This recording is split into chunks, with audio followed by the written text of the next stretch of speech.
Fala galera, como é que vocês estão? Espero que todos estejam bem. E bom, começamos. Um bom dia, uma boa noite, uma boa tarde para você que está assistindo a gente ou nos ouvindo, independente do dia e horário. Eu sou o Marcelo e nós estamos começando aqui mais um episódio do Cardume Cast, né? E hoje comigo virtualmente, tá aqui do meu lado o Lucas. E aí, Lucas, como é que você tá, cara? Opa, tudo bem? Tudo bem, galera? Um abraço para todo mundo. Legal, legal. E, cara, hoje nós temos um convidado aqui muito especial. A gente está falando do Rafael Cavalcante, um jovem pastor presbiteriano de 32 anos de idade, né, falando diretamente de Natal, Rio Grande do Norte. E aí, cara, como é que você tá, meu? Como é que tá Natal? Cara, o Natal tá como sempre teve, quente pra caramba, nada de muito especial. Como também eu não entendi o muito especial como convidado, mas beleza, gente. Se Que vocês tá, isso? eu vou confiar na generosidade de vocês. Mas obrigado por ter me chamado, gente. Prazer estar aqui com vocês. Vamos embora. Legal, legal. Rafa, muito obrigado, cara, por ter aceitado aí o nosso convite, pelo teu tempo. A gente realmente tem uma expectativa, cara, muito boa com esse bate-papo de coração, cara. Muito, muito obrigado. Beleza, gente. E, cara, a gente queria começar aqui, né, pedindo para que você falasse um pouco de você, né, se contasse um pouco da tua história. A gente queria entender um pouco como você enxerga a realidade prática, né, e o propósito de um ministério. Não? Como é que se deu, cara, o teu chamado pastoral? Né? Em que momento veio a convicção de que você um dia seria um pastor presbiteriano? Cara, essa experiência ela é sempre muito individual, assim, porque tem alguns elementos que tangenciam a experiência, acho que de todo pastor, mas como esses elementos acabam eclodindo na vida, é uma coisa muito pessoal de cada um mesmo. Então, basicamente, eu sempre soube, cara. Eu sempre soube que eu tinha um chamado, assim, desde criança. É muito louco hoje olhar para trás e entender que coisas que eu não tinha nem capacidade, assim, estrutural de entender, apontavam para onde eu estou hoje. Então, basicamente, eu sempre soube que tinha uma coisa diferente, mas minha história é meu padrão. Nasci na igreja, abandonei, chutei o balde, desisti, falei, não quero isso para minha vida. E aí fui viver a vida como eu achava que devia ter, como eu achava que devia viver. E aí depois de um tempo voltei. Eu voltei não, né, cara? Deus me arrastou assim, deu uma rasteira. E aí, bicho, 2009, foi 2009. Voltei para a igreja, na igreja do Nazareno, que é onde eu congregava à época, meus pais também. Mas de lá já, cara, eu comecei a ter contato com a teologia, fui estudando uma coisa ou outra e vi que a presbiteriana, ela respondia um pouco melhor ao que eu estava esperando. E aí, de lá para cá, tem sido uma loucura atrás da outra, cara. Fui para a igreja, virei membro, depois fui para o seminário. E aí, tipo, com a graça de Deus, pude voltar para a igreja que me enviou. Então, eu estou aqui em Natal hoje, fui estudar aí em Campinas, perto de vocês, mas voltei para Natal e tô indo para o terceiro ano de ministério, cara. Meus primeiros dois, fui sorteado, né? A minha turma, assim, ganhou o enorme presente de a gente se tornou pastor no meio da pandemia, né? Então, a gente, além das dificuldades iniciais de qualquer ministério, a gente ainda teve que lidar com o fim do mundo global, mas Deus está cuidando da gente, graças a Deus. Amém. Muito bom, muito bom. E, Rafa, pensando ainda no seu chamado, cara, tem muita gente que assiste a gente, que ouve a gente, que a gente conversa e tal, que também deseja um dia ser pastor, deseja entrar no ministério. Como você descreveria, assim, a realidade da vida de pastor para essas pessoas? O que você contaria para elas, para que elas entendessem e se preparassem para isso? Cara, antes disso, eu queria dar um passo para trás. Muita gente quer, mas eu vou dizer para você, cara, que se você não tem uma clareza que Deus está te chamando, eu acho que uma das piores coisas que você pode fazer é ir para o seminário, ir para o ministério. Seminário, eu estou usando como sinônimo de ministério, mas é ir para o Uhum. ministério. É claro que isso também é complicado, porque enquanto eu estava no processo, eu não tinha essa certeza absoluta que Deus estava me chamando para o ministério. A vez que eu tive certeza, eu falei assim, não, cara, eu acho que Deus me chamou para ser pastor. Foi já no ministério, lá no seminário. Foi no primeiro sermão de prova, preguei, e aí o professor falou assim, cara, acho que Deus te chamou para fazer isso. Aí eu falei, pô, então, depois de tantas confirmações, eu acho que esse é o momento. Mas por que eu estou dizendo isso? A vida pastoral, cara, e especialmente dependendo da denominação que você vai, ela traz muitos benefícios, realmente. A Igreja Presbiteriana do Brasil, por exemplo, ela oferece uma estabilidade em termos profissionais, assim, muito tranquilo e tal. E algumas pessoas são atraídas por isso. Mas eu vou dizer que é uma cilada, cara, de verdade, assim. Se você vai para o ministério por causa disso, eu acho que a chance é enorme de você quebrar a cara. Porque, na prática... E, assim, eu fiquei pensando hoje, eu sabia que vocês iam fazer algumas perguntas nesse sentido. Eu não quero soar a pessoa mais pessimista do mundo, não. Mas eu acho que é importante jogar a real, sabe? Eu acho que as pessoas que Deus chamou para o ministério, ao longo da Escritura, eu acho que esse é o nosso crivo, né? Você olha para a Escritura e vê quem Deus chamou para trabalhar mesmo. Cara, é muito pesado. Muito pesado. E a Escritura descreve o trabalho ministerial com palavras, assim, muito gloriosas e fala de uma dimensão muito positiva de retorno. E, de fato, existe. Mas se você não foi chamado por Deus, você não vai aguentar a outra parte, cara. Então, assim, você perguntou de forma prática. Meu irmão, você vai ter que lidar com sermão e pregação e coisas assim. Mas você vai estar lidando com gente o tempo todo, cara. E assim, você precisa amar as pessoas, tá ligado? Porque se você não ama as pessoas, você vira um técnico. Você é um cara, você é um professor, mas ser pastor não é ser um professor. Às vezes isso me se confundiu um pouco quando eu fui pro seminário, mas não é, cara. Você tem que saber que você vai ouvir dramas humanos muito intensos e é também diferente do psicólogo, que a minha esposa é psicóloga, mas ali sim tem uma distância profissional. Ela vai aplicar uma técnica que ela aprendeu, mas ela não tem vínculo com aquela pessoa. Pelo menos não pessoal. Pastor não, cara. Você conhece as pessoas, você vive com as pessoas, então assim, você vai ter que lidar com o drama humano mesmo e você vai se afetar com isso, entendeu? Não tem como você dissociar. Mas, ao mesmo tempo, você tem o privilégio imenso de caminhar com essas pessoas e falar de Deus para elas, e elas vão ouvindo e elas vão respondendo. Então, assim, ao mesmo tempo é muito desafiador e é um privilégio, cara. Pô, ser pastor é um privilégio, de verdade. Então, para a galera que está pensando, assim, vai sondando, vai tendo maturidade para entender se é isso mesmo que Deus quer que você faça. E se Deus te chamou para isso, cara, muito bem-vindo. Dói, é muito difícil, mas é um privilégio imenso que Deus dá para os que são chamados para isso. Bem, cara, muito sério mesmo. E uma pergunta, se você pudesse definir em uma frase o propósito do pastorado, o propósito da vida de pastor, como você definiria? Eu vou falar uma frase só, certo? Eu sei que você perguntou em uma frase, eu só vou dar uma rápida introdução. Um professor de seminário, tem uma pregação dele me mudou muito, profundamente. Eu era diretor de seminário, estava dando uma aula de grego. E aí fez um comentário de passagem no texto que Pedro ele é basicamente restaurado por Jesus. Então Jesus fala assim: Pedro, você me ama? Aí Pedro fala: te amo, Senhor. Então ele fala: cuida das minhas ovelhas, tal. Então o amor por Jesus é que está na base do cuidado da igreja, sabe? Por que eu estou falando isso tudo? Você me perguntou qual é a frase que resume. Se eu pudesse dizer para a galera assim, cara, o que é ser pastor? É ser fiel à missão de Deus. É isso. É mais do que ser fiel à igreja. É mais do que amar a igreja. Você vai precisar disso. Você vai amar a igreja. Você vai precisar amar as pessoas. Mas você é chamado para ser fiel a Deus. Porque vai ter momentos que você vai fazer coisas que vai parecer que você não ama a igreja. Como ser duro, como repreender, como falar. Às vezes você vai ter que ficar sozinho de um lado, enquanto todo mundo quer que você vá para o outro lado.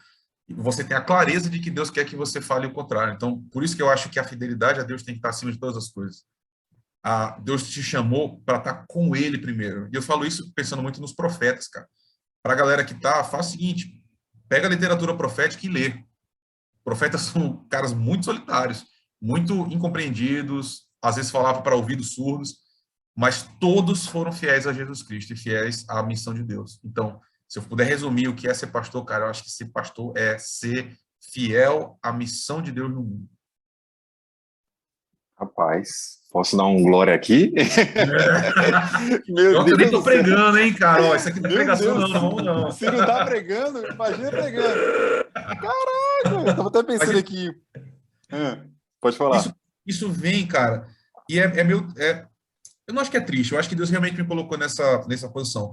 Mas isso vem depois de muita dor, cara. Eu sou muito novo, assim, e aí a galera, obviamente, não conhece minha história, mas ser pastor, cara, você é forjado, pô, na luta mesmo, assim. Então, isso vai ficando claro, não é no livro, não, cara. Os livros ajudam muito, teologia é fundamental. A teologia ajuda a igreja a caminhar no sentido certo, mas, cara, entender isso vem quando você sabe assim, bicho, tá muito claro o que Deus quer que eu fale. E o que Deus quer que você fale nem sempre vai agradar as pessoas. Às vezes você vai ficar sozinho mesmo e tal. Só que aí você lê a vida dos profetas e você se coloca do lado desses homens, tá ligado?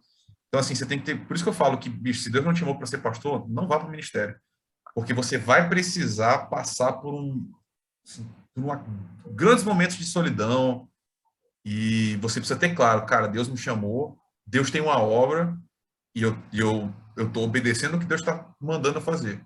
Se não, cara, das duas, uma. Ou você vai abandonar, ou você vai ser um cara cínico, que é tipo assim, Hum. vai fazer o que funciona. Porque, cara, olha que loucura. Eu imagino que São Paulo deve ser igual a Natal.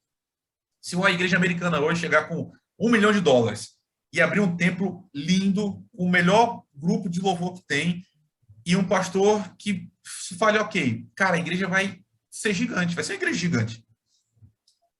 Então, por isso que eu estou falando de cinismo. Não é Sim. difícil você ter uma igreja grande, cara. Não é difícil você falar o que as pessoas querem ouvir. Só que você vai estar traindo o chamado que Deus te deu. Então, assim, ser pastor, eu acho que é ser fiel a Deus, cara. E a missão de Deus no mundo. Já falei pela 8ª vez, né? Mas eu acho que é isso mesmo. Amém, cara. Amém. Nossa, amém pelas suas palavras. Glória a Deus pelas suas palavras. Eu tava aqui pensando, eu tô acostumado com o Rafa zoeiro, eu conheci de perto, então ouvir você Pois é, falar, cara. cara, sem zoeira, tô emocionado aqui, e glória a Deus. Obrigado por ter falado isso. Marcelo, pode É falar aí. bem legal.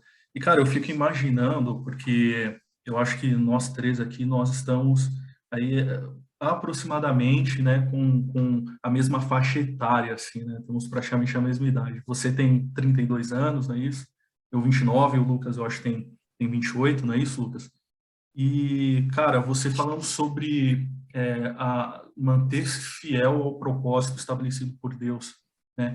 Cara, qual o maior desafio para um jovem pastor, né, nesse contexto, cara? Qual é o grande desafio hoje de um jovem pastor?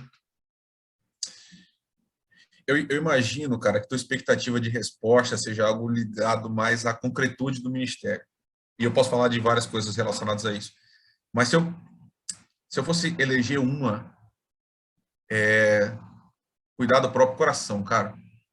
Sacou? Eu acho que a igreja brasileira ela seria muito abençoada se pastores se preocupassem em ser parecidos com Jesus Cristo o tempo todo, no púlpito, fora do púlpito, falando ou não, na sua vida concreta. E essa é a maior dificuldade de todas, cara. Porque para isso não tem técnica, entende? Para você melhorar a pregação, tem técnica. Basta você estudar mais e você aprender retórica. Para você driblar as dificuldades orçamentárias, administrativas da igreja, pô, também tem curso. Você pode ficar próximo de pessoas que saibam fazer isso. O que eu acho que é difícil de verdade é aquilo que depende só de Deus, mas também de uma disposição sua, que é você ser crente de verdade, cara. Isso é difícil, cara, porque você vai lidando com a Bíblia e você vai se acostumando a usar esse texto como um mecanismo de trabalho, entendeu? E aí você vai se afastando daquilo que te levou para o ministério. Isso é muito louco, cara. Eu não sei você, Marcelo, o Lucas já me falou que tem vontade de ser pastor e tal. Eu fui pro seminário, cara, eu tinha lido a Bíblia, não vou falar quantas vezes, mas tinha lido a Bíblia várias vezes. Eu era apaixonado por isso. E no seminário eu passei por grandes momentos de, tipo assim, meses sem ler a Bíblia para mim, entendeu? Só que isso, ao longo do tempo, vai deixando seu coração duro, cara. Então, assim, maior dificuldade do ministério é continuar amando Jesus de verdade, assim, sendo cristão mesmo. Essa é a parte difícil, cara. Porque o resto, meu irmão, Deus cuida. De verdade, Deus cuida mesmo. É claro que você pode ser um grande crente e ser um cara assim absolutamente relapso, preguiçoso e não fazer a sua parte. Pode ser, mas não é o que eu encontro normalmente. Eu encontro pastores muito dedicados à igreja, tal, mas pouco cuidadosos com a sua própria vida. E aí eu falo por mim, claro. Essa é a maior dificuldade, é continuar assim cultivando o relacionamento com Deus. E isso é fundamental, cara. Cara, bem legal, bem legal. Eu tenho uma outra pergunta e uma curiosidade, cara. É, a gente está em um contexto, né, onde por mais que muitas pessoas acreditem que nós não estamos ainda em um contexto de pandemia, né, a gente sabe que nós ainda estamos vivendo todo esse contexto. Cara, quais foram os maiores desafios e aprendizados neste período de pandemia? Esse período onde as pessoas ficaram reclusas em casa e tudo mais. Eu acho que talvez a minha experiência seja assim radicalmente diferente da de vocês, porque eu estou no Nordeste e eu estou num... Cara, parênteses, as pessoas acham que Natal é o paraíso, praias lindas, não sei o quê. Cara, Natal é uma cidade muito pobre e a gente está na região mais pobre do Brasil e é uma das capitais mais pobres do Nordeste. Então, e a minha igreja é no bairro periférico da cidade. Então, assim, começou a pandemia, a igreja não tinha internet, cara. E aí, aqui, só para explicar, para pessoas imaginar também que a gente vai de jegue para a igreja e cada um deixa o seu jegue estacionado. Não é isso, entendeu? A gente não tinha internet não é porque falta dinheiro, não era. Mas era uma mentalidade do tipo assim, pode desnecessário, não é importante. A igreja não investe em mídia, a igreja não investe. Então, nunca foi. Entrou pandemia, a gente precisou migrar uma igreja que era 100% analógico, toda para o ambiente virtual. Esse foi um desafio grande, cara. Porque para você explicar para a senhorinha como é que é para entrar no Meet, sei o quê, e a nossa igreja não tem uma estrutura para isso. Então, assim, pô, como é que a gente vai gravar o louvor? Então, essa parte foi bem difícil. Mas, de novo, essa parte é transponível, cara. Tanto que a gente conseguiu, assim, de uma maneira muito precária, até hoje é muito precária essa estrutura da nossa igreja. Mas isso a gente consegue driblar. O que é desafiador de verdade? Cara, e aí eu acho que eu não vou estar exagerando em falar nacionalmente, mas os crentes se acostumaram a ficar em casa, cara, e começaram a perceber, perdão, eles têm dificuldade de perceber a importância de estar junto fisicamente. E isso está sendo complicado, porque, assim, acho que você falou bem, a gente ainda está na pandemia, mas eu acho que a gente não vai voltar para o momento que a gente estava em 2020. A gente passou, a gente hoje está convivendo com ela de uma forma melhor. Mas tem muita gente que ficou em 2020, cara, e acha que você pode... Eu até falei sobre isso domingo. Acha que você pode cultivar espiritualidade ouvindo pregação enquanto lava a louça, tá ligado? Ou então escutando sermão e cantando, indo para o trabalho. Bicho, não é assim, cara. Não funciona assim. O ser humano não funciona assim. A gente realmente precisa separar um tempo e estar junto com outras pessoas e tal. Então, o desafio hoje... E a minha igreja a gente sofre tanto com isso porque é uma igreja assim de bairro, muito familiar e tal, mas ainda assim deve ter uns 30% da igreja que não voltam mais. Então, esse está sendo um desafio grande, cara, é fazer as pessoas retomarem uma espiritualidade que elas viviam em 2019, que é doideira, né? Pô, você passa 30 anos sendo cristão de uma forma e aí vem uma pandemia e você muda, é complicado. Então, acho que a gente está passando por isso. Cara, mudando um pouco de assunto agora, eu queria falar sobre política, um tema bem pacífico, tranquilo. Bem tranquilo. Meu Deus.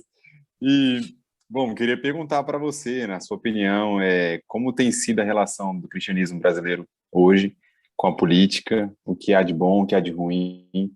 Queria que você comentasse um pouco isso. Eu acho assim, cara, especialmente depois... Eu posso estar errado porque também é minha experiência, né? Mas eu acho que depois da eleição de 2014, que acho que foi Dilma e Aécio, e aí depois a gente tem os movimentos aí de São Paulo, né, da Paulista, e aí tem o impeachment em 2016, vem a eleição em 2018. Eu acho que a política ela veio para um primeiro plano das pessoas. Eu não lembro quem foi que disse, cara, devia ter notado isso, mas eu achei muito curioso uma leitura, acho que foi a Gabriela Prioli. Ela falou uma coisa que eu acho muito curiosa. ela estava entrando no prédio para trabalhar e o porteiro estava discutindo com outra pessoa, falando dos ministros do Supremo Tribunal. Então, assim, são 11 ministros. Hoje, um brasileiro médio talvez consiga citar 4, 5 nomes. Cara, 20, 30 anos atrás, você fala a escalação do Corinthians, mas não fala os 11 ministros do Supremo, né? Então, nesse aspecto, eu acho curioso, assim, eu acho que como nação, trazer a discussão para um primeiro plano é positivo, porque a gente hoje está debatendo mais do que a gente debateu há um tempo atrás. Então, assim, hoje eu acho que as pessoas têm um pouco mais de clareza do que é a atribuição do executivo, o que é do legislativo e tal. Isso é positivo demais. O que é negativo? E aí eu acho muito negativo.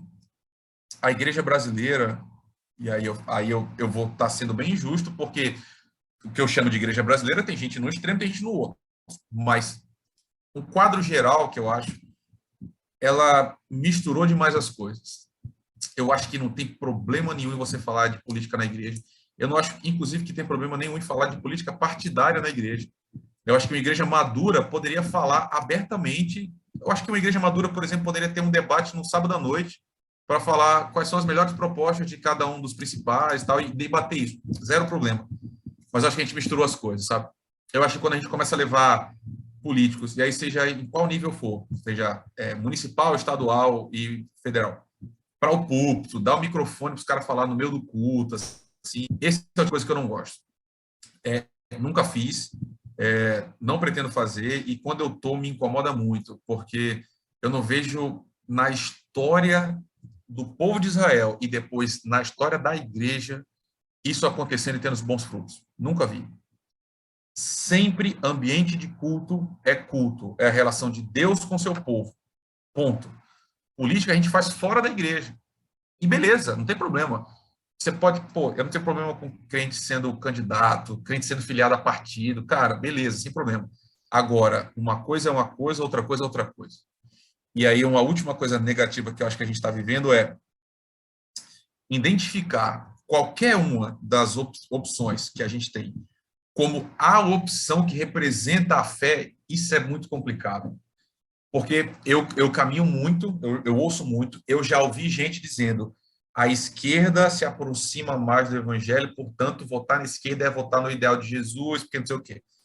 E do outro lado a galera fala, não, a direita vem para responder. Não gosto disso. A postura que eu não quero me delongar muito, mas a postura que eu escolho para minha vida, e eu acho que essa sim eu acho que deveria ser para todos os cristãos, nós sempre devemos estar desconfiando, sempre, porque não importa quem ocupe qual cargo, se é vereador, deputado, senador, presidente, sempre vai ter coisas dessa pessoa que estão afinadas com o reino de Deus. Essas a gente bate palma e fala, ok, estamos contigo.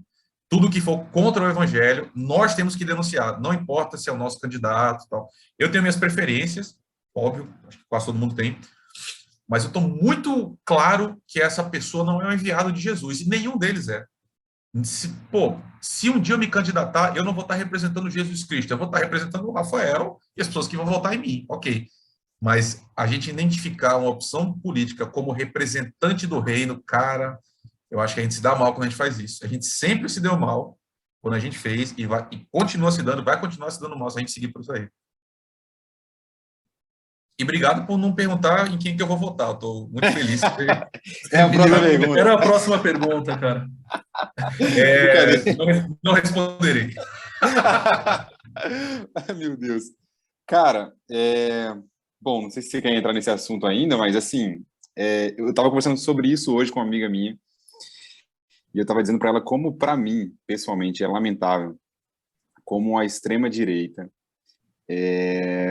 se misturou, se mesclou, se alinhou ao cristianismo no Brasil e acredito que também na América de modo geral, né? Por que eu lamento isso? Eu também lamentaria, e lamento, aliás, a esquerda se apropriando também do discurso religioso e fazendo disso um instrumento político, mas eu acho que a direita hoje tem feito, a extrema-direita, a direita que o conserva radical e etc., tem feito realmente um desserviço ao evangelho. E eu falo isso particularmente, a minha opinião. E me preocupa muito ver os crentes lidando com a política de maneira idólatra e colocando realmente candidatos, partidos e até ideologias como algo sagrado, algo divino, algo enviado por Deus, e fazendo disso até motivo de ódio, de separação, de briga, de contenda, no meio do corpo de Cristo, no meio da família, no meio de amigos. Então, assim, gostaria de perguntar também sobre a sua opinião sobre isso. Como você vê essa relação mais ideológica do crente com a política, essa relação mais militante do crente com a política? Eu acho que você está certo em todas as análises que você fez, mas eu acho que cabe uma ressalva. A gente fala da extrema-direita hoje porque é o caso que está em tela, não só no Brasil, mas no mundo. Eu sei que algumas pessoas, provavelmente, que escutam a gente, não vão ficar confortáveis com o termo extrema, mas beleza, para simplificar a conversa. Mas existe uma grande parte do que a gente pode chamar de extrema-esquerda que faz exatamente a mesma coisa. E aí, é claro que essas pessoas hoje têm um pouco menos de projeção, porque elas estão menos representadas, tanto no Congresso quanto na presidência. Mas a gente, na América Latina, por exemplo, a gente tem a teologia da libertação, e aí uma parte da teologia da missão integral, que aí é uma parte mesmo, não é a primeira geração, mas é a segunda, pelo menos, né? Que também entende assim, cara, o evangelho é ação social, o evangelho é libertar o pobre e tal. Da mesma forma como a extrema-direita, ou a direita mais radical, fala assim, não, o evangelho é uma pauta moral. Eu acho que todo mundo erra quando caminha por aí. Então, assim, eu estou concordando com você, eu acho que o que está acontecendo hoje no Brasil de mais claro é isso. Entretanto, acontece no outro espectro também. E aí, por isso que eu acho legal a gente falar, assim, para abranger a cristandade como um todo. Gente, política não é evangelho, política não é reino de Deus, entendeu? Essas pessoas, muitas delas, não estão coadunadas com seus próprios discursos, entendeu? A pessoa fala uma coisa e quando chega lá é outra totalmente diferente. E aí, Lucas, fechando a minha resposta, tem gente, cara, que, pô, tem pai que deixa de falar com o filho, mãe que deixa de falar com filha. Meu irmão, assim, e, cara, essas pessoas não sabem nem seu nome, o seu candidato não sabe nem quem você é, e você está rompendo uma relação concreta por causa de discordância. Eu acho isso um sintoma de pecado. Eu acho que todo cristão que faz isso está pecando e está mostrando que o coração está idolatrando, assim. Então é perigoso, gente. Cuidado com o coração. Cuidado que a gente está num momento muito apaixonado e momentos apaixonados são perigosos para a nossa fé. Não confie em políticos, nenhum. Cara, e você acredita que todo esse cenário político que nós vemos e presenciamos, isso reflete uma crise de identidade hoje na igreja brasileira? Eu acho, cara. Eu acho que a igreja, acho que você tocou num ponto fundamental. Eu acho que a igreja passa por uma crise de identidade profunda, que é uma coisa bem simples no fim. Eu acho que a igreja esqueceu o que significa ser igreja. Esqueceu o que Jesus chamou a gente para fazer. Porque se você para olhar, cara, a gente está fazendo tanta coisa que Jesus não chamou a gente para fazer e está deixando de fazer tanta coisa que ele chamou a gente para fazer, entendeu? Eu acho que a igreja está gastando muita energia em coisas que não tem a ver com o reino de Deus. E aí eu acho que isso a gente perde nossa identidade, entendeu? Não tem problema nenhum, meu irmão, minha irmã, se você quer ser, por exemplo, um ambientalista xiita e fazer disso a sua vida. Só não queira fazer com que a igreja compre uma pauta extrema para o meio ambiente. E eu estou usando esse exemplo para não pegar em calos, porque esse nem é o pior. Tem outras pessoas fazendo coisas muito piores. Mas estou só dizendo isso, por exemplo. Por mais importante que seja a gente cuidar do meio ambiente, e é um mandato bíblico, toda vez que a gente destrói o planeta, a gente peca. Mas a igreja não existe para isso. E a igreja também não existe para as outras 1000 coisas que a gente está fazendo hoje e deixando de lado a coisa mais simples que Jesus mandou a gente fazer, né? Que é amar a Deus acima de todas as coisas e amar o próximo como a nós mesmos. Acho que está faltando muito Jesus na igreja, o que é a coisa mais louca que pode existir, o maior contrassenso, né? Mas é a minha avaliação. Então, Rafa, ainda sobre política, eu queria te perguntar. Aliás, deixa eu afirmar uma coisa antes mesmo. Eu acredito que seja um problema na igreja brasileira hoje a forma como o crente lida com política. Eu acho que existe uma idolatria, eu acho que existe ignorância, eu acho que existe outros pecados. E aí eu queria saber, já que a gente comentou o problema, agora pensando em soluções, como o crente pode lidar com política de maneira saudável, de maneira que agrade a Deus? Quais são as dicas, quais são os cuidados que ele tem que tomar? Cara, não tem outra saída para nenhum assunto. Todos são exatamente a mesma coisa. Só, cara, é a palavra de Deus que orienta a nossa vida. Tem que ser a palavra de Deus. Mas a palavra de Deus por si só, isso é perigoso que eu vou dizer, entendam bem o que eu estou dizendo. Por si só, ela não é suficiente na medida em que ela necessita do agir do Espírito Santo de Deus. Porque vocês conhecem pessoas que são profundos conhecedores da Bíblia e são ateus. Então, a gente precisa da palavra viva de Deus em nós, que é essa ação do Espírito de iluminar a Escritura e nos levar à verdade. Então, o que eu acho que os crentes precisam? Não tem, eu acho que eles não precisam de conferências de política, aulas, não acho que é isso. Eu acho que a gente precisa voltar a ler a Escritura, a amar a Escritura e escutar o Senhor falando com ela. E, assim, lidar com a palavra, cara, como, poxa, essa aqui é a revelação do Deus vivo para mim, essa aqui é a vontade de Deus para minha vida. É isso aqui que é o manual, é isso que ele fala, e voltar a ter fome mesmo. As linguagens da Bíblia, para a própria Bíblia, é muito curiosa, né? Fala de sede, de fome, como uma necessidade vital do ser humano. Eu acho que a gente precisa recuperar um pouco disso, cara. Muito bom, muito bom. Marcelo? Eu acho que a gente pode partir para um tema um pouco mais leve, né? Obrigado, Marcelo. Pô, cara, eu tô usando sarcasmo aqui, viu? O próximo Pô, eu tema... acreditei, cara, o inocente, cara. Eu fui coração aberto, beleza, vamos lá. Deus do céu! Caramba, fiquei mal agora. Cara, a gente falou agora há pouco sobre uma perspectiva de uma crise de identidade que a igreja brasileira ela vive.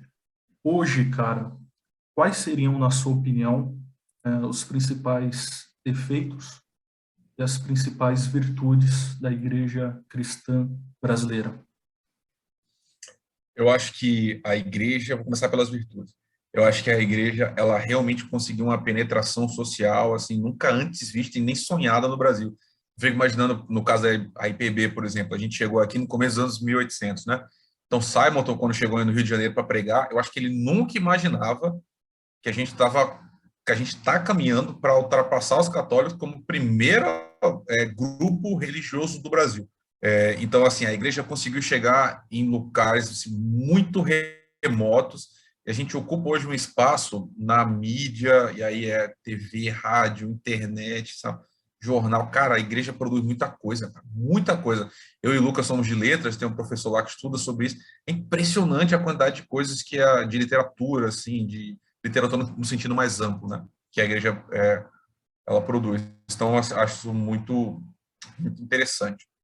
Uma coisa que eu também acho interessante na igreja brasileira e aí sim, algumas denominações mais, outras menos, mas eu sinto na média um desejo de conversão dos outros, entendeu? Então, assim, normalmente é um pessoal que divide muita fé, que fala muito para outras pessoas, convida para ir na igreja, vamos lá, vai ter isso, vai ter tal. Eu acho isso interessante. Legal. Mas minha visão Fala, pode falar. Não, pode falar, conclui aí, cara. Mas a minha visão é bem pessimista, cara. Essas duas coisas eu acho, pô, mas o resto eu acho que tá muito ruim, cara. Mas Uhum. muito ruim mesmo, assim, muito ruim.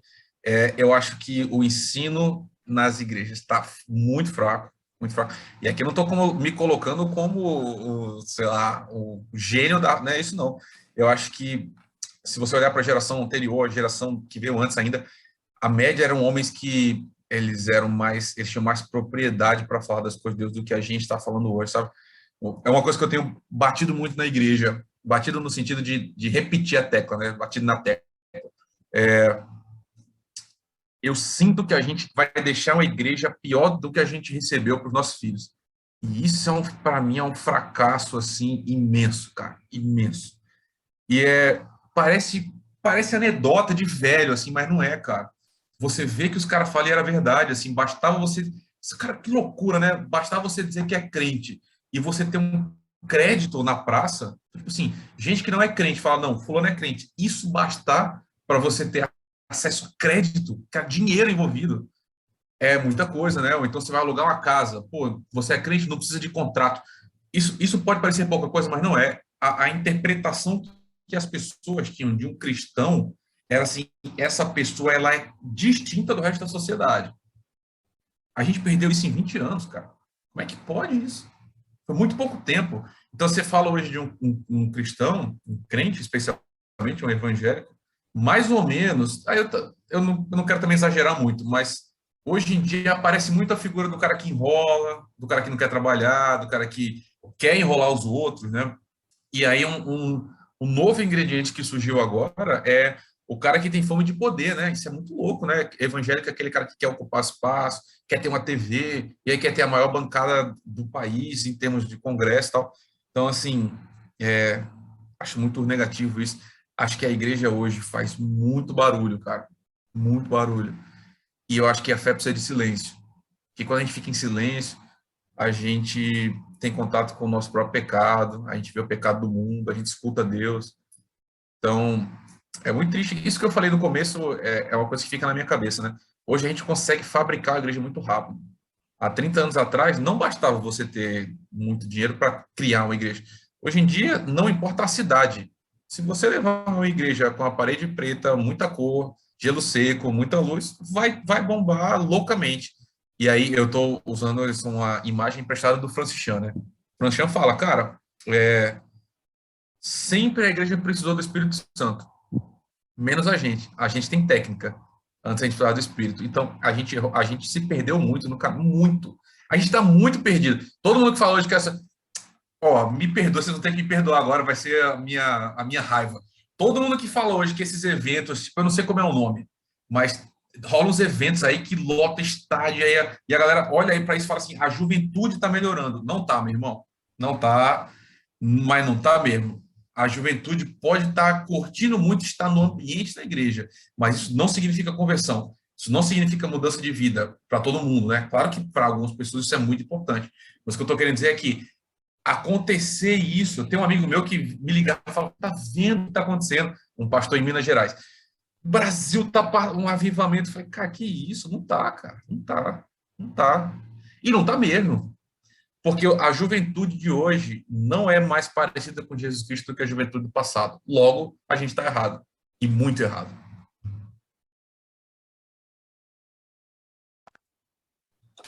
Cara, eu pensando aqui no que você está falando, eu acredito que realmente nós aumentamos em número, né? A quantidade de evangélicos no Brasil e tal. Os eventos são grandiosos. Realmente tem muita técnica, muita aparência, muita coisa assim, numérica mesmo, mas em questão de qualidade, eu também paro para pensar e fico preocupado. E eu Cara, queria olha que coisa louca, Lucas. Deixa eu só te interromper rapidinho. Não, pode falar.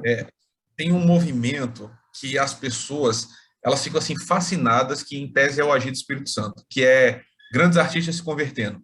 Então, antes, há uns 10 anos atrás, isso era uma coisa muito minoritária. Então, você teve o Rodolfo, e aí todo mundo... Mas a partir dali, cara, a quantidade de pessoas que já me falaram, pô, Gustavo Lima se converteu, aí o Whindersson se converteu, aí na época lá, a Tiazinha se converteu, Gretchen se converteu, todo mundo se converteu. Hoje em dia, a igreja olha para um cantor qualquer, cantando uma música gospel, já fala assim, olha que coisa linda que Deus fez, meu irmão. E a vida da pessoa toda errada, entendeu? Não tem nenhum fruto real de arrependimento. Então, assim, a gente hoje comemora muito pouca coisa e chama muito pouca coisa de Deus. E não é Deus, cara. Não é Deus. Porque se você parar para pensar, esse senso de fé que é tipo assim, pô, tem alguém que cuida de mim, tem alguém que tá por mim, isso é muito atrativo para as pessoas. Então, é difícil você encontrar uma pessoa médica e falar assim, cara, eu detesto a ideia de Deus. Não, ela fala assim, não, eu oro, eu acho que Deus está cuidando da minha família e tal. Mas isso não quer dizer amor a Jesus Cristo, assim, amor a Deus e tal. Então, a igreja eu acho que ser identificado como cristão hoje pede muito pouco. Pede que você simplesmente diga, eu canto um louvor aqui de vez em quando no meu stories. E o próximo é o absurdo do absurdo, né? Então, eu acho que é um sintoma de falência grande, cara. Eu acho que a gente não devia estar comemorando, eu acho que a igreja devia estar chorando. Essa é a minha leitura. A igreja brasileira devia estar chorando e desesperada com o nosso futuro. Mas... Sim, Eu sim, sou só uma voz aqui em Natal perdido, né? Mas eu acho mesmo, cara. Acho que ele devia estar chorando. sim, sim. Eu realmente também percebo isso, Rafa, e me preocupa também. Eu particularmente gosto da parede preta, mas eu entendo perfeitamente sua crítica e eu acho que ela é super válida. Não, mas nem é a parede, você entendeu, Eu né? sei, não tem nada a ver com a arquitetura, é sim a motivação com a qual as pessoas estão fazendo isso. Virou realmente business, assim. É. O pessoal pensa no que é mais atrativo esteticamente e essencialmente aquilo não significa nada.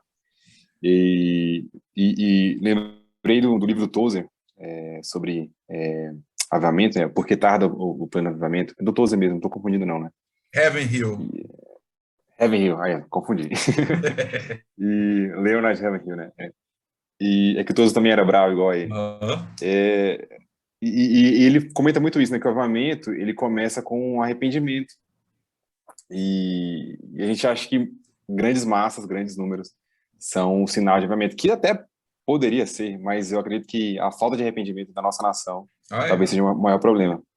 E aí eu queria te perguntar, o que você acha que causou esse ambiente desse cristianismo de baixa qualidade? Essa eu acho que foi a pergunta mais difícil que você me fez até agora. E eu acho que essa resposta ela é muito multifacetada. Muito mesmo. E eu vou jogar a culpa nos Estados Unidos, cara. Não nos Estados Unidos, mas eu vou jogar a culpa na gente querendo imitar o que os caras fizeram. Porque eu acho que a igreja estava indo bem, cara. Tá ligado? A igreja, claro, a igreja sempre teve seus problemas, sempre. Mas eu achei que a igreja estava indo bem, cara. Estava indo tranquilo, assim, até a gente querer ter mega churches. E quando a gente quis ter, a gente começou a importar os livros, e a gente começou a importar os seminários, e a gente começou, e aí foi pior, a importar o passo a passo, tá ligado? Tipo, 5 passos para você ter uma grande igreja. Meu irmão, quando a gente começa a entrar nesse esquema, e daí para frente foi tudo dando errado, eu acho. Então, é uma visão bem mercadológica de igreja, de fé, assim mesmo, cara, de entender a fé como a gente tem número, a gente tem meta, a gente tem estratégia. Pô, quando eu estava na Nazarena, eu participei lá, porque eu já era líder e tal, de um congresso que talvez vocês conheçam, o Summit, que é nos Estados Unidos. Congresso, assim, internacional de líderes, que é para crescimento de igreja. Cara, não tem diferença de uma empresa mesmo, assim. Porque alguns ainda têm uma maquiagem. Eu vi os caras falando assim, ó, tá aqui um gráfico de desempenho de alguém do louvor e tal. Se o cara tá no pico, você tem que aplicar uma técnica de assim para dar um susto nele, dizer que ele tá entendendo? Umas paradas assim, realmente empresa mesmo. O resto dá nisso aí, cara. Sabe por quê? Porque olha só. E olha como é complexa a pergunta e por isso é complexa a resposta. Quando você cria grandes igrejas, enormes igrejas e tal, e esse é o seu objetivo, você vai atrair pessoas que vão ver os benefícios de grandes igrejas. E aí começa a se formar pastores que têm interesses que não são da igreja, não é o reino de Deus. E aí começa a se criar uma máfia mesmo. E por isso que hoje você tem ligação entre Comando Vermelho no Rio de Janeiro e igreja lavando dinheiro. Como é que você chega nisso? É porque a igreja virou um ambiente bom para lavar dinheiro. Quando as igrejas eram ainda formadas por membros pequenas comunidades, tal, que não gerava grandes lucros, a igreja não tinha TV, a igreja não tinha jato, a igreja não era atrativa. A igreja hoje é. O voto evangélico hoje vale muito. Então, quando a igreja virou essa coisa, ela atraiu olhares de pessoas que não enxergam o reino de Deus como uma coisa assim importante, enxergam outros valores. E aí começa a reproduzir, e aí isso é um efeito cascata, cara. E a gente está onde a gente está agora. Tu vai de seminário, acho que nenhum de vocês teve essa experiência ainda, né? Tu vê colegas seus, cara, gente nova aqui já vai para o seminário pensando assim, cara. Eu lembro, até hoje eu lembro como me chocou uma aula. Um professor chegou e falou assim: sejam sinceros, qual é o tamanho da igreja que vocês queriam ser pastores? Cara, eu respondi do fundo do meu coração. Falei, cara, deu 200 pessoas, está ficando grande demais para mim já, porque eu não consigo aprender 200 nomes. Me desculpem, eu não sei. Eu não consigo. Os caras do meu lado, tipo assim, pô, 10 mil tá bom. Eu falei, 10 mil? 10 mil? Mano, 10 mil. Uma igreja de 10 mil pessoas para mim já é um absurdo. Não tem como você ter uma igreja de 10 mil pessoas. Eu acho que é melhor ter 10 igrejas de 1.000 pessoas ou 100 igrejas de 100 pessoas. Mas no seminário os caras já chegam. Pô, é muito triste o que eu vou falar agora, né? Mas quando assim, o acesso ao mercado de trabalho diminui, aumenta a quantidade de pessoas que vão para o seminário. Se aumenta o desemprego, aumenta a procura do seminário. Você vê, né? Então, assim, não tem a ver com Deus, cara. Não tem. Então, esse é o tamanho do problema que a gente enfrentou, tá ligado? Igreja misturada com tráfico, igreja misturada com milícia, e essa é a igreja brasileira, que está no avivamento, né? Que está crescendo, está ganhando o mundo. Não tá, cara. Não tá, não. Como o Lucas estava falando, né, cara, a gente olha as estatísticas e, cara, isso basta dar uma bugada aí, né? E a gente vê esse advento da fé e da conversão, né, ao longo dos anos, esse crescimento exponencial, mas a gente vê pouco o reflexo quando a gente compara isso com uma transformação social, com o impacto positivo da igreja, né, cara, na sociedade. Cara. É triste. Eu acho que é um dos sermões que eu tô para pregar aí em janeiro. Jesus fala muito claramente, muito, não dá para fugir. Jesus fala o seguinte, ó, tu quer conhecer uma árvore, meu irmão? Olha para o fruto dela, não adianta. Não existe uma dissociação entre o fruto que você produz e a árvore que você é. Se a igreja brasileira não está produzindo fruto de arrependimento, a realidade é inescapável. Não é uma igreja. Ponto. Não é a igreja de Jesus. É isso. Agora, uma dica para vocês. Chama alguém mais, assim, feliz para a próxima, viu? Assim, alguém mais solar, alguém mais... Eu vou chamar um coach para a próxima. Chama alguém mais empolgado, porque assim, eu estou entendendo. Equilibrar a balança. Eu avisei. Isso eu avisei. O próximo convidado é um coach, vamos tranquilo. Beleza. Meu Deus. Cara, pelo que você está falando, eu imagino que a igreja passou por um processo de aderir à cultura de massa, que existe na América do Norte, existe também em outros pontos, né, Europa, Ásia e tal. E eu acho que é exatamente esse fenômeno, cara. É quantidade, alta quantidade, baixa qualidade. Sempre assim. Quanto mais, melhor. E é como você falou, tem uma lógica financeira por trás, né? Tem uma intenção financeira por trás. Bom, é triste, mas antes da gente ir para o último ponto, qual você acha que é o remédio para isso? Qual é a solução para esse problema? Eu imagino que você vai falar, mas fala aí. Não, ontem foi aniversário do meu pai. Aí a gente estava comentando isso, né? Aí minha mãe falou, pô, e aí, como é que a gente sai dessa? Cara, minha opinião sincera, eu acho que a gente precisa de uma perseguição, cara. Papo reto, assim, real. Porque Deus, ao longo da história, tanto na Bíblia quanto fora da Bíblia, só tem duas formas disso acontecer. Ou Deus promove um avivamento real de arrependimento, e já aconteceu. Os Estados Unidos passou por isso de uma maneira bizarra, e a Inglaterra também foi um negócio assim, inacreditável. Cara, John Wesley, vocês têm que ler a vida daquele homem, na moral.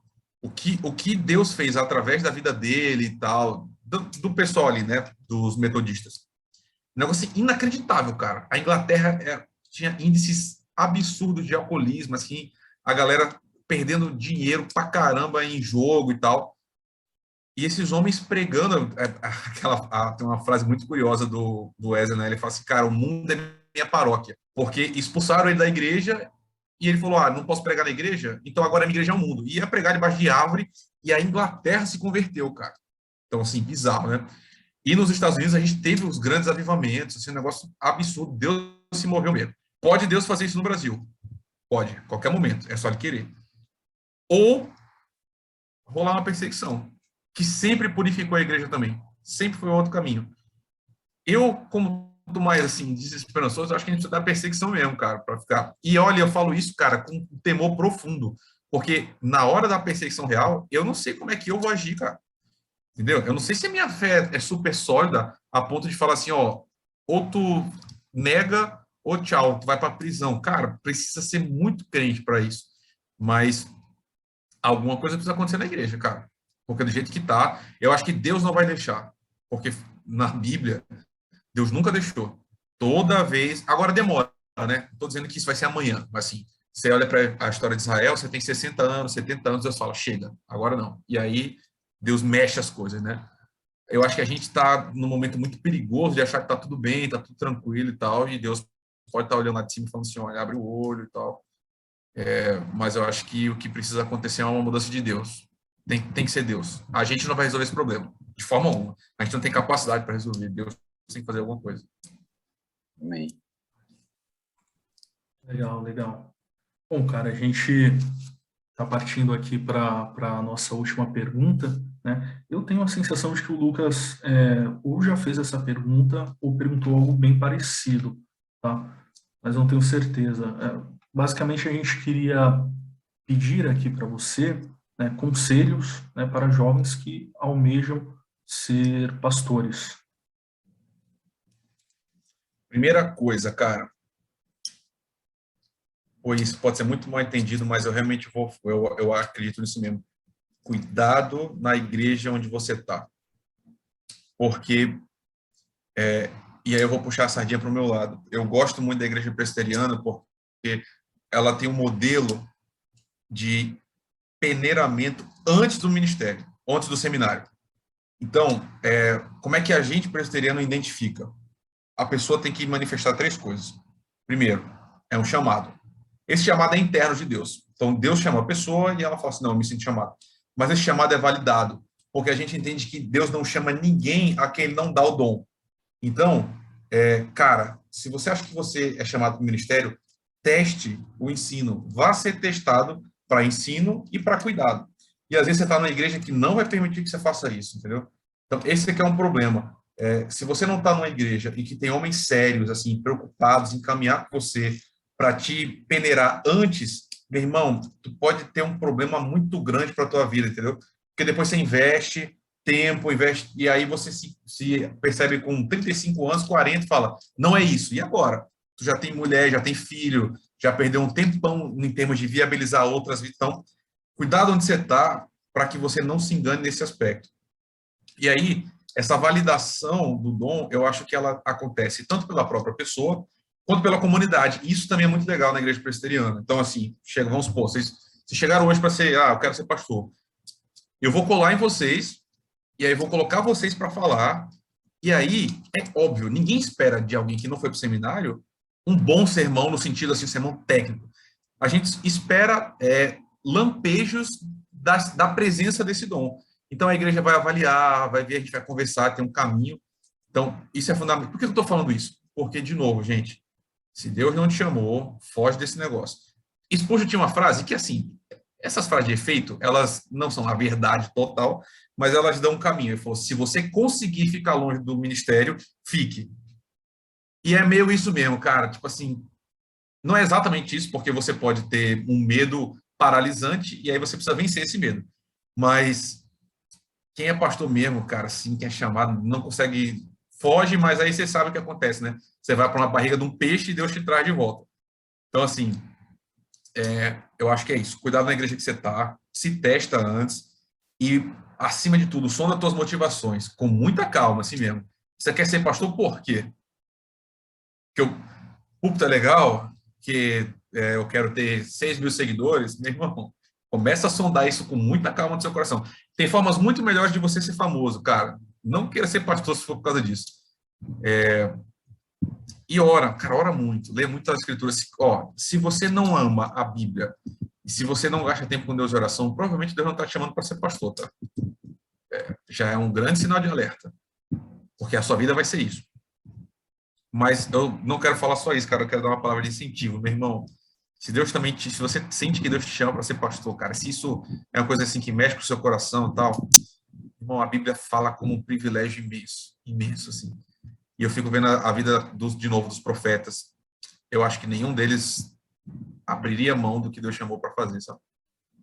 Apesar de ninguém se converter, de ninguém falar, meu irmão, é um presente. Deus te deu um presente, de verdade. Sinta-se um privilegiado. Paulo fala isso, né? Quem almeja o episcopado, excelente obra almeja, tal. Você é um privilegiado. E Deus vai cuidar de você, meu irmão. Isso eu tenho certeza absoluta. Deus vai cuidar de você de um jeito ou de outro. É bizarro. Deus cuida de pastores, Deus cuida dos seus obreiros. Você nunca vai estar sozinho de verdade.